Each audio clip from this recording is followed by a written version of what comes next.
अस्सलाम वालेकुम जी। जस्टिस बाबर सत्तार ने इस्लामाबाद हाई कोर्ट के अंदर आज एक तारीखी फैसला दिया है। एक दरख्वास्त आई और उनको यह कहा गया कि आप ये केस किसी और अदालत के अंदर मुंतकिल कर दें, आप इस केस को नहीं सुन सकते। तो जस्टिस बाबर सत्तार ने आज तारीखी फैसला दिया है और यह कहा है कि पहले जो हो चुका, अब उस तरह के काम यहां पर नहीं चलेंगे, अब आपको जवाब देना पड़ेगा। दूसरे नंबर पे इमरान खान ने अपनी टीम को कहा है कि आप मुज़ाकरात करें और एक अहम चीज है, इमरान खान ने कहा कि उस चीज से आप पीछे हट जाए। तो इमरान खान की टीम ने इमरान खान को इनकार कर दिया है कि नहीं खान साहब, हम आपकी ये बात नहीं मान सकते। नवाज शरीफ साहब ने अपना अहम तरीन बंदा शहबाज शरीफ के कैंप के अंदर इंजेक्ट कर दिया है और उस वक्त किया है जब शहबाज शरीफ इस मुल्क के अंदर मौजूद नहीं थे।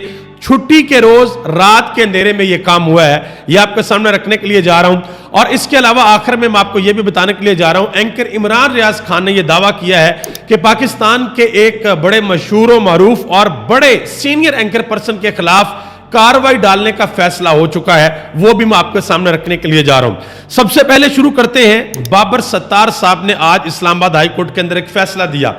ऑडियो लीक केस में जब समाअत का आगाज हुआ तो यह पता चला कि जी 4 दरखास्तें आई हैं और 4 दरखास्तें ये आई हैं कि जस्टिस बाबर सत्तार इस केस को नहीं सुन सकते, क्योंकि इस्लामाबाद हाई कोर्ट के 6 जजेस ने एजेंसीज के खिलाफ खत लिखा हुआ है, लिहाजा वो इस केस को नहीं सुन सकते। तो जस्टिस बाबर सत्तार ने कहा कि आपकी दरखास्तों को मुस्तरद किया जाता है और 5-5 लाख रुपया जुर्माना भी आप लोग देंगे और मैं ही इस केस को सुनूंगा।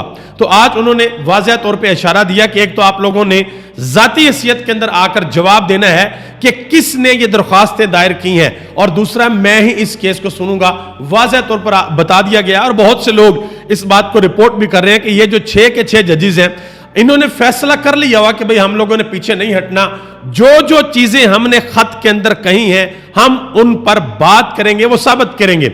और पाकिस्तान मुस्लिम लीग नून का जो सोशल मीडिया वो जस्टिस बाबर सत्तार के खिलाफ ट्विटर के ऊपर कैंपेन चलाना उन्होंने शुरू कर दिया और आज ही एक ट्रेंड चल रहा है जी, बाबर अमरीकी, ये ट्विटर के ऊपर ट्रेंड चलाया जा रहा है। दूसरे जजेस के खिलाफ भी शुरू हो जाएगा जैसे जैसे जजेस बोलेंगे, लेकिन उन 6 जजेस ने यह फैसला किया हुआ कि भाई हम लोग किसी भी सूरत पीछे नहीं हटेंगे।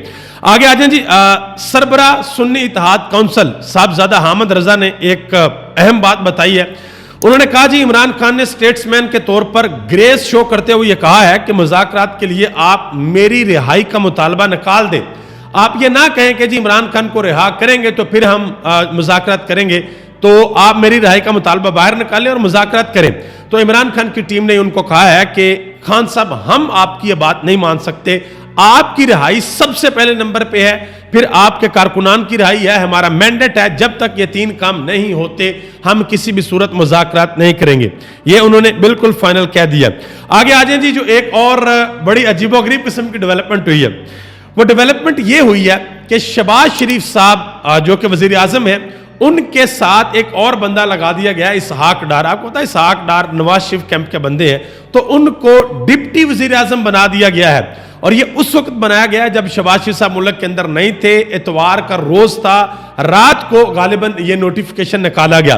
तो समीना पाशा ने इसके ऊपर एक बड़ी अहम बात की। उन्होंने कहा कि इस वक्त हमारे मुल्क में 4 वजीर आजम है जो ऑपरेट कर रहे हैं। सबसे पहले नंबर पे एक सीनियर वजीर आजम है जिनका नाम नवाज शरीफ है, दूसरे नंबर पे एक जूनियर वजीर आजम है जिनका नाम शहबाज शरीफ है, तीसरे नंबर पे एक डिप्टी वजीर आजम है जिनका नाम इसहाक डार है, और चौथे नंबर पे एक वजीर आजम है जिनको वजीर आजम प्रो मैक्स कहा जाता है और उनका नाम मोहसिन नकवी है।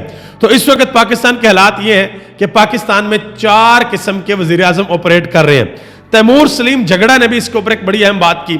उन्होंने कहा जी, अगर इसहाक डार को डिप्टी वजीर आजम बनाना है तो मेरी तजवीज़ ये है कि नवाज शरीफ को शहनशाह बना दें, शहबाज शरीफ को बादशाह बना दें, मरियम को मलका बना दें और पाकिस्तान का नाम शरीफस्तान रख दें। ये उन्होंने कहा जी, ये मेरी सजेशन है, आप इस तरीके से कर दें। इसी तरह मुस्तफ़ा नवाज ने भी इसके ऊपर एक बड़ी अहम बात की है।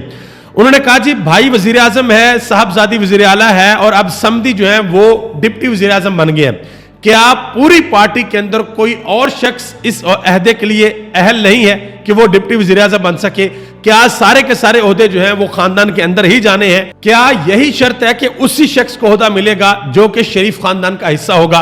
ये मुस्तफ़ा नवाज खोखर ने बात की है। اور سلمان اکرم راجہ سے سوال پوچھا گیا, ماریا میمن نے یہ سوال پوچھا کہ ڈپٹی وزیر اعظم کا کیا کام ہے. انہوں نے آگے سے کہا کہ اس کا کوئی کام نہیں ہے, یہ ایک نمائشی عہدہ ہے, یہ عہدہ صرف انا کی تسکین کے لیے دیا گیا. یہ انہوں نے بات کی ہے. اختر مینگل صاحب نے ایک بڑی اہم بات کر دی ہے جی. انہوں نے کہا جی عمران خان دمادم مست کلندر کا اعلان کریں, ہم ساتھ کھڑے ہوں گے.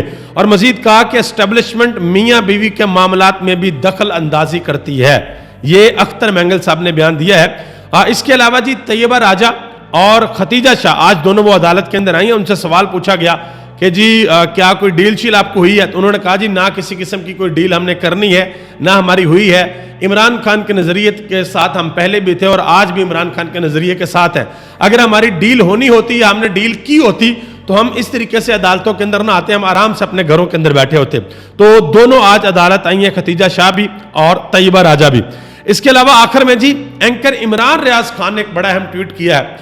انہوں نے کہا جی میری معلومات کے مطابق حامد میر صاحب کے خلاف کارروائی کی تیاری ہو رہی ہے. شاید انہیں بھی معلوم ہے اور ممکن ہے کہ وہ ان خطرات سے دیکھنے اور سننے والوں کو آگاہ بھی کر دیں. حامد میر صاحب خود کہنا صرف یہ تھا کہ ایسی کسی بھی کارروائی کا ہم مل کر مقابلہ کریں گے اور آزادی اظہار رائے کے مخالفین ہمارے نظریات میں اتفاق یا اختلاف کے باوجود ہمیں متحد پائیں گے. انہوں نے کہا جی بے شک میرے حامد میر صاحب کے یا کسی اور کے ہمارے آپس میں اختلافات ہو سکتے ہیں, لیکن اگر آزادی اظہار رائے کے اوپر کسی قسم کی قدغن لگائی گئی تو آپ لوگ ہمیں متحد پائیں گے اور ہم اس چیز کا مل کر مقابلہ کریں گے. پشاور کے اندر ایک احتجاج کیا گیا. پشاور کے جو ڈی سی تھے ان کی تصویر لگائی گئی اور نیچے ایک سلوگن میں یہاں پر بولنا نہیں چاہتا وہ لکھا گیا اور بڑا سخت احتجاج کیا گیا. اور تیمور سلیم جھگڑا نے کہا کہ دھاندلی میں ملوث افسران غلطی مان لیں ورنہ بعد میں زیادہ قیمت ادا کرنی ہوگی. یہ انہوں نے بات کی ہے. اور اسی طرح حسن ایوب صاحب نے ایک بات کی ہے جی. انہوں نے کہا جی آج کی سب سے بڑی بریکنگ نیوز اور خوشخبری یہ ہے کہ جلد ہی پاکستان میں بھی مشرق وسطی کے ممالک کی طرز پر سوشل میڈیا کو ریگولیٹ کرنے کے لیے نیشنل فائر وال لگائی جا رہی ہے, جس کے بعد سوشل میڈیا پر بھی چین ہی چین ہوگا. تو ان کو رضوان صاحب نے جواب دیا. انہوں نے کہا جی شہید ارشد شریف نے کہا تھا کہ اگر آئینے میں آپ کو اپنا چہرہ گندا اور بدصورت نظر آ رہا ہے تو آئینہ نہ توڑیں بلکہ اپنا چہرہ صاف کریں. آپ سب کا بہت بہت شکریہ. پاکستان زندہ باد, پاکستان کے عوام اور پاکستان کے ادارے پائندہ باد.